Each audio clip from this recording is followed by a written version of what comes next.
Welcome back to the deep dive. Today, we are starting with a number that, frankly, if you only follow the mainstream news cycle, shouldn't exist. It really shouldn't. We're told constantly that the future is progressive. We are told that demographics are destiny and that the arc of history, it bends inevitably toward a specific brand of left-wing liberalism. But the data is telling a very, very different story. And we've got a piece of data here that suggests the exact opposite is happening. It doesn't just suggest it, it screams it. We're looking at a massive Pew Research study regarding political affiliation. And the number that is keeping sociologists up at night is 58%. 58%, that's the percentage of men aged 18 to 24 who now identify as conservative or right-leaning. That's a massive majority. It's a seismic shift. If you compare that to millennials at the same age, or even Gen X, it's a total inversion. We are not seeing a drift here. This is a hard pivot. Yeah. It's the kind of statistical anomaly that suggests the cultural pendulum isn't just swinging back. It feels like it's being ripped off the wall. And that is exactly what we're here to figure out today. Why is this happening? And maybe more importantly, what does it mean for the future of our institutions? Right. But before we get into the why and the how, I need to ask you a favor. If you enjoy these deep dives where we explore, the forbidden corners of cultural analysis, the stuff the algorithm usually tries to bury, please like and subscribe to the show right now. It really does help. It helps us keep the lights on and keep us in your feed. Absolutely. Support independent analysis. It matters now more than ever. So today we are unpacking a source that claims to have the answer key to this shift. It's a book called Zoomerwaffen, Unapologetically Traditionalist Generation Z by Conrad Riker. And this is not just some dry sociology textbook. No. Riker frames this as a manual, a survival guide for understanding the modern male experience. It is a very provocative text. He argues that if you want to understand why your son, your brother, or maybe even you yourself feel completely alienated by modern institutions, this book is the blueprint. He says young men aren't just drifting, right? They're forming a silent rebellion. He calls it an immune response. An immune response, right? Exactly. He uses this biological metaphor throughout the entire book. He argues that when a societal body becomes sick with ideology, the population develops an immune response to fight the infection. And he claims this generation of men is that response. A response against institutions that have been captured by feminist and Marxist ideology. That's his argument. It's a fascinating premise. And look, if you want the full manual, you need to go to Amazon Kindle or Google Play Books right now and buy Zoomerwaffen by Conrad Riker. We can only cover so much in our time here, so go get the source material. And definitely follow the author. He's on Substack at Conrad Riker. He's publishing updates there that track these trends in real time. So let's get into it. To understand this immune response, Riker says we first have to understand the disease. Right. And he starts his analysis with a concept he calls the betrayal stack. The betrayal stack. Okay, that sounds ominous. Let's unpack that. What exactly is it? So the betrayal stack is Riker's framework for analyzing the environment that young men are navigating today. He argues it's not just bad luck that men are struggling, it's a vertical stack of collusion. Yeah. You have education at the bottom, media in the middle, and law at the top.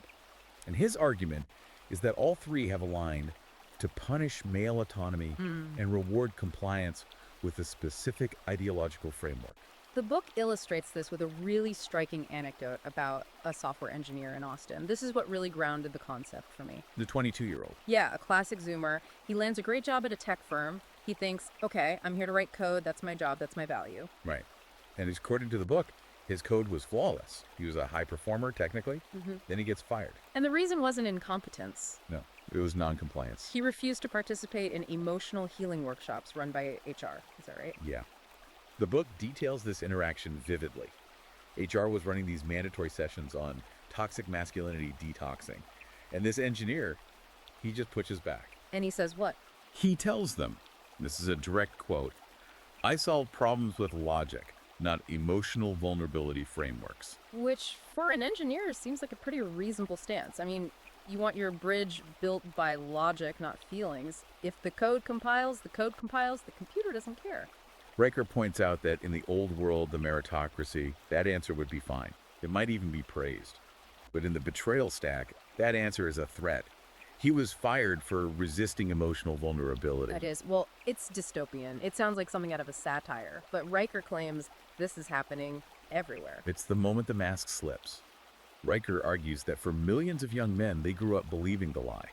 Work hard, get good grades, be competent, and you will succeed. But then they hit the workforce. And they realize that competence is secondary. Compliance with the ideology is primary. Riker uses a pretty harsh term for this new structure. He calls it a gynocentric pyramid scheme. It is harsh, but we need to define gynocentrism here because Riker uses it very specifically. Go on. It doesn't just mean women exist. It refers to a society that is structured entirely around the needs, safety, and consensus-building styles of women. He argues that the current hierarchy is designed to reward female social strategies, consensus, emotional language, safetyism, while actively penalizing male strategies. Like risk-taking, stoicism, and confrontational logic. Exactly. And this penalization isn't subtle. The book moves from the workplace to the university, and the story of the Yale student, I mean, that one really made my blood boil. Philosophy student, right. Yeah. A 4.0 GPA student.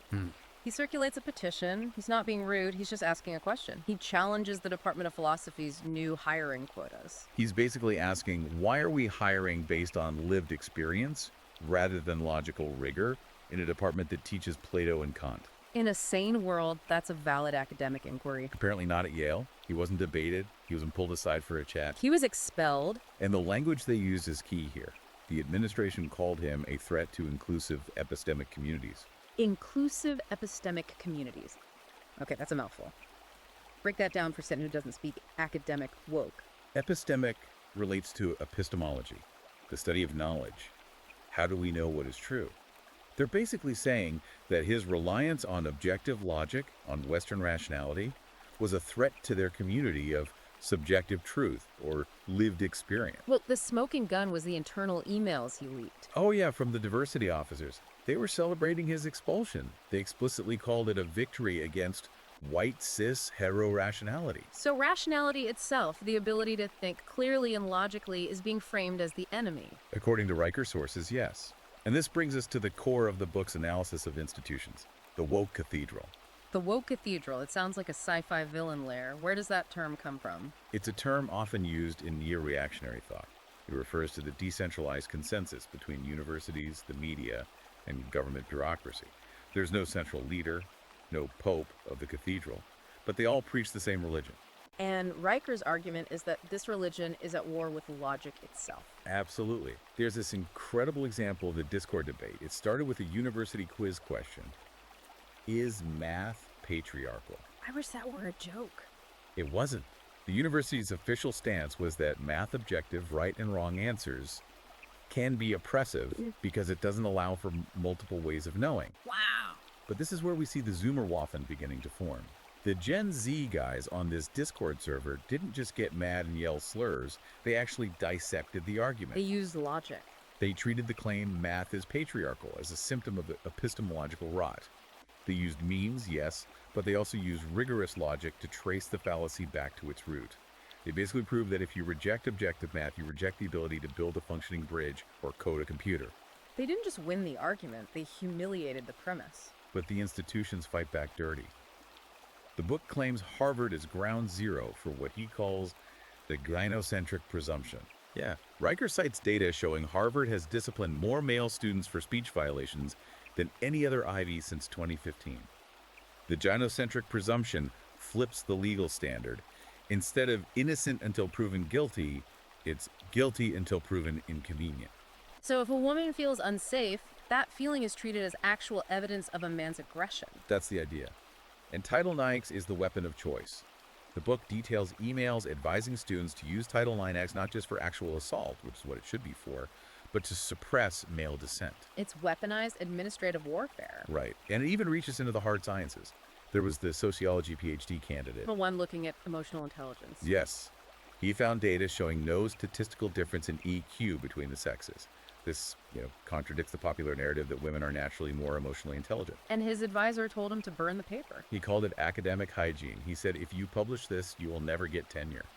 So the truth is scrubbed because it's politically dirty. So, okay, let's look at the situation. You're a young man, the university hates your logic, HR wants to detox your personality. Naturally, you look for an escape. You look for a partner. A relationship, yeah. And this brings us to the opt-out and the dating market. This section is brutal. Riker describes apps like Bumble and Hinge as Skinner boxes. A Skinner box is a conditioning chamber, right? Like for lab rats. Exactly. You press a lever, you get a pellet, or sometimes you get a shock. Riker argues these apps are designed to keep men in a state of desperation. The stats he pulls are staggering. Men initiate 76% of conversations. 76%. And women. Riker calls their state passive harvest mode. They simply sit back and filter the abundance. This leads right into his discussion on hypergamy. Now, define hypergamy for us, because that word gets thrown around a lot in the manosphere, but Riker has a specific definition. In this context, Riker defines hypergamy as the biological drive for women to date up or across the hierarchy. They want a partner who is higher status, taller, wealthier. And Riker's point isn't just that this exists. No, it's that society celebrates this as empowerment. A woman demanding a man making six figures is knowing her worth. But if a man demands a fit, cooperative wife, Well, that's the male gaze, and it's misogynistic, it's controlling.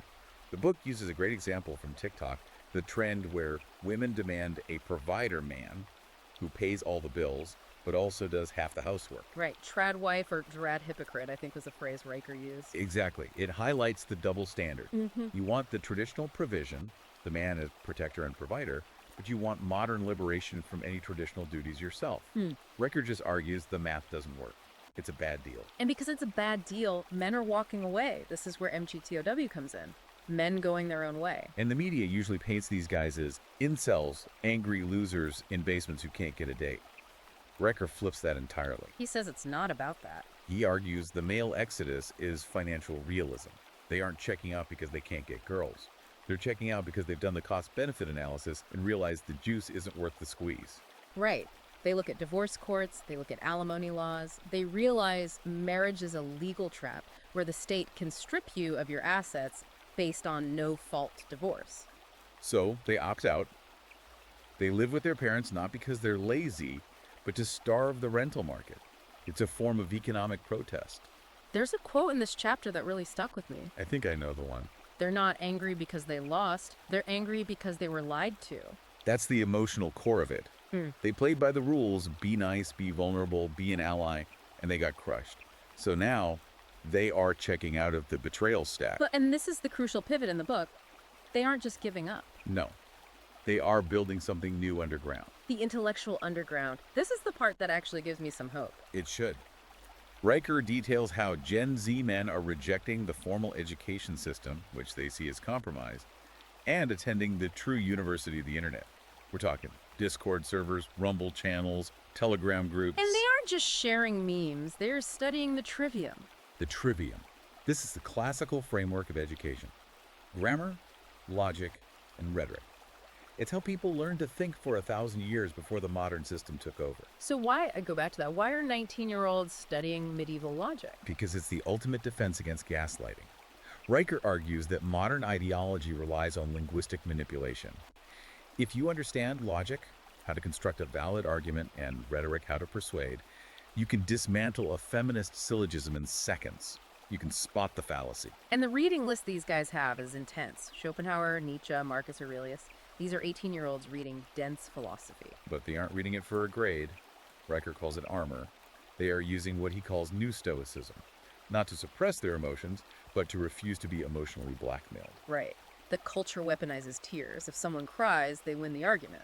That's the rule of the woke cathedral. Correct. The new Stoic says, your tears are not my command. They refuse to let someone else's emotional state dictate their logical reality. And they use humor as a scalpel. This is the woke bingo concept the book mentions. Woke bingo is brilliant. It's a mental framework. When they hear buzzwords like lived experience, centering voices, or heteronormativity, they don't get angry. They treat it like a game. They mark the card. Yeah. Riker says this use of irony allows them to expose the absurdity of the woke cathedral without getting dragged into an emotional fight. You can't shame someone who is laughing at you. It effectively neutralizes the shaming tactics. If you call them a name and they just laugh and make a meme out of it, you have no power over them. Precisely. So we have the betrayal, the opt-out, and the armoring. And this leads us to the title of the book, Zoomerwaffen. It's a militaristic title, Yeah. and that's intentional. It sounds aggressive. Riker describes these men as a weaponized generation. They are unapologetically traditionalist. And this brings us back to that immune system concept we touched on at the start. Riker argues that civilizations are like biological organisms. When they get too sick, too decadent, too detached from reality, the body triggers a fever to kill the virus. And Riker claims this right-wing traditionalist shift in Gen Z men is the West's immune system activating against the virus of gynocentrism and nihilism. That's the argument. A fever rising to save the patient. And it's not just online anymore. The book talks about a return to physicality. Yes, the intellectual underground is moving into the real world. We are seeing a surge in fight clubs, welding classes, shooting ranges. Riker mentions meeting 19-year-olds who can strip an AR-15 blindfolded and then quote Marcus Aurelius from memory. The philosopher king archetype coming back to life. It's the reintegration of mind and body. The media calls it toxic masculinity. But Riker argues these men see masculinity as a force to be unleashed. They believe it's constructive, protective, and essential for survival. They are becoming dangerous, but in a controlled, disciplined way. Exactly. But here is the kicker, and why the establishment is so scared. They aren't protesting. They aren't marching on Washington with pink hats. No. They view protests as a leftist tactic. Protesting is begging the master for a crumb. It's asking Daddy State to change the rules. Right. Riker says these men are withdrawing to build parallel institutions. They want to become invincible through self-mastery. If you can grow your own food, code your own software, and protect your own family, the woke cathedral has no power over you. Indifference is the ultimate rebellion. You can't cancel people who don't care about your approval and don't need your jobs. Wow. So let's recap this journey. We saw the betrayal stack, where institutions turned against young men. We saw the woke cathedral waging war on logic. We saw men opting out of the rigged dating market. And finally, we see them arming themselves with the trivium and becoming the Zoomerwaffen. The immune system of the West. It's a fundamental realignment of the social contract. We are watching the formation of a counter-civilization in real time. Riker ends the book with a very specific thought about the future. He says the future belongs to the quiet truth tellers. That is the ultimate takeaway. In an age of performative empathy and enforced delusion, simply telling the truth, saying that 2 + 2 = 4, or that men and women are different, becomes a revolutionary act. He's telling these young men, you are not crazy. You are the remnant, and you are the future. It's a powerful message. Look, if you felt like you're the only one noticing the cracks in the facade, if you've been nodding along to this and thinking, finally someone said it, you owe it to yourself to read the source code of this movement. I'm going to tell you again. Go to Amazon Kindle or Google Play Books and buy Zoomerwaffen by Conrad Riker. It's not just a book, it's a manual for what's coming next. And don't forget to follow him for the ongoing analysis. That's at Conrad Riker on Substack. The conversation there is just as important as the book itself. This has been a heavy one, but a necessary one. We are watching history shift in real time. If you want us to keep diving deep into these topics that the mainstream media is too afraid to touch, you know what to do. Like and subscribe. Like and subscribe to the show. Join the resistance. We'll see you in the next deep dive. Stay awake.